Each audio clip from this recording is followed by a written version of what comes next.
तो आज हम उन छिपे हुए विलेंस की बात करने वाले हैं जो चुपके से हमारे पढ़ाई के घंटों पर डाका डालते हैं। और हाँ, फिक्र की कोई बात नहीं, हम उन्हें हराने के लिए सारे सुपर टूल्स भी डिस्कस करेंगे। तो चलिए शुरू करते हैं। ये सीन कुछ ज्यादा ही जाना पहचाना सा लगता है ना। देर रात, टेंशन और ऐसा महसूस होना कि कुछ भी दिमाग में नहीं जा रहा। ये वो प्रॉब्लम है जिससे हम में से ज्यादातर लोग कभी ना कभी जरूर गुजरे हैं। ठीक है, तो हमारा पहला और सबसे खतरनाक दुश्मन है जानने का भ्रम। ये वो फीलिंग है जो हमें एक झूठी तसल्ली देती है कि अरे वाह, सब कुछ तो आता है। अच्छा, ये काम कैसे करता है? जरा सोचिए, आपने कोई फिल्म देखी, आपको कहानी पता है, कैरेक्टर्स याद हैं, पर क्या आप उसे scene by scene, dialogue by dialogue दोबारा बना सकते हैं? नहीं ना। पढ़ाई का भी बिल्कुल यही हिसाब है। जब हम किसी चैप्टर को बार बार पढ़ते हैं तो वो हमें बस पहचाना हुआ लगने लगता है। ये जानना नहीं, सिर्फ पहचानना है। इस बात को और अच्छे से समझते हैं। देखिए, पहचानना और याद करना दो अलग अलग चीजें हैं। शाहरुख खान को स्क्रीन पर देखकर पहचानना बहुत आसान है, लेकिन उनकी सारी फिल्में, वो भी लाइन से, बिना गूगल के याद करना मुश्किल है ना। बस यही फर्क है। हाईलाइट करना और बार बार पढ़ना सिर्फ पहचानने में मदद करता है, असल में याद करने में नहीं। और इसी को एक्सपर्ट्स कहते हैं इल्यूजन ऑफ कॉम्पिटेंस, या योग्यता का भ्रम।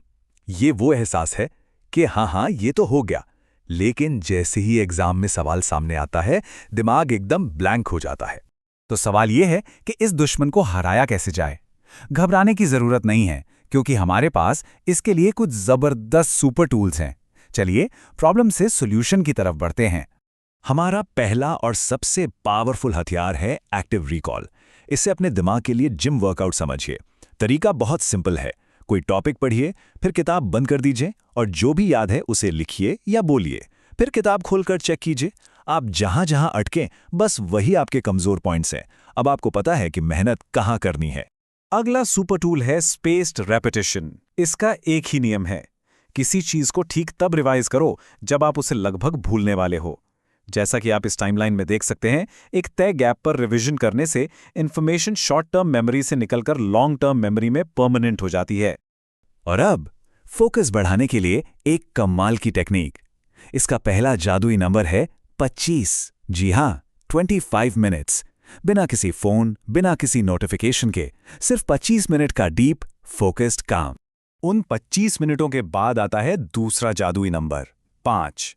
ये 5 मिनट का ब्रेक लेना ही लेना है। जरूरी बात यह है कि इस ब्रेक में स्क्रीन से दूर रहना है। उठिए, थोड़ा चलिए, पानी पीजिए, दिमाग को थोड़ा आराम दीजिए।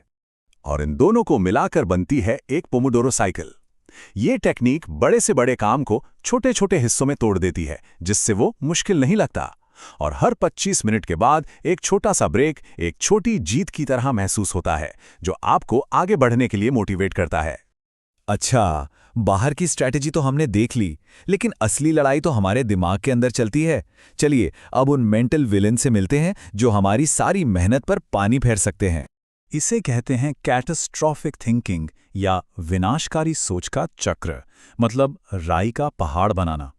शुरुआत होती है एक छोटी सी बात से, अरे यार ये चैप्टर समझ नहीं आ रहा, और हमारा दिमाग हमें सीधा शर्मा जी के बच्चे की कहानी तक ले जाता है। ये एक बहुत ही कॉमन ट्रैप है।